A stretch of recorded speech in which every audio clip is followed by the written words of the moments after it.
শখ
মুক্তিযোদ্ধা আব্দুল কাদির।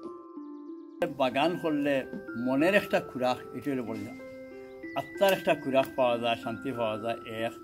আর বাগান করলে মনে একটা শান্তি পাইলা যে আপনি আপনার বাগান যে যেমন আমার পয়সা আছে, মরিচ আছে, এগুলো সব আছে না, অনেক আসলে এবারে নাই, লাগাইম আস্তে আস্তে সব জিনিস আপনি নিজের ফর্মালির মুক্ত খাইতে পারলা। এই যে মালটাও বলা পারিবেন এভাবে কমলা খাই বা সরবতি লেবুগুলো আছে, এগুলা আর ফর্মালিনের কোনো চিন্তা ভাবনা নেই, আমার পেঁপে আছে, এগুলো তো নিজেই খাইতে পারি। আর নিজের জিনিসটা মোটামুটি সবাই অনুধর্ম যে আপনারা কমপক্ষে আপনার নিজের ফ্যামিলির যদি ইয়ে করতে চান চাইলে ফর্মালিন মুক্ত করতে হইলে বাগানের দিকে লক্ষ্য নেওয়া উচিত এবং বাগানও গাছগাছালি লাগাইলে আপনি সংকোচ না করিয়া আপনি আপনার ভালো ফল উপভোগ করতে পারবেন। দেশে যে হারে ফল সবজিতে রাসায়নিক দেওয়া হচ্ছে তাতে বাজার থেকে ফল না কিনে নিজ আঙ্গিনায় কিংবা ছাদে বেশি করে বাগান করা উচিত বলে মনে করেন তিনি।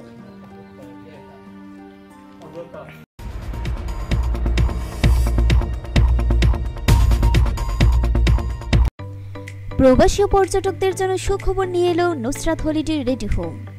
বিয়ানীবাজার পৌর শহরের ঐতিহ্যবাহী আজির মার্কেটের তৃতীয় তলায় নির্মল পরিবেশে শীতাতপ নিয়ন্ত্রিত শোরুম ও বেডরুম, ডাইনিং ও ড্রয়িং রুম, কিচেন, সুপ্রশস্ত বাগান রয়েছে, সভা সেমিনার উপযোগী 100টি আসন বিশিষ্ট Nusrat conference hall. Nusrat holiday ready home যেন নিজের বাড়ি। লাজ ফার্মা, আজির মার্কেট, দক্ষিণ বিয়ানীবাজার, সিলেট।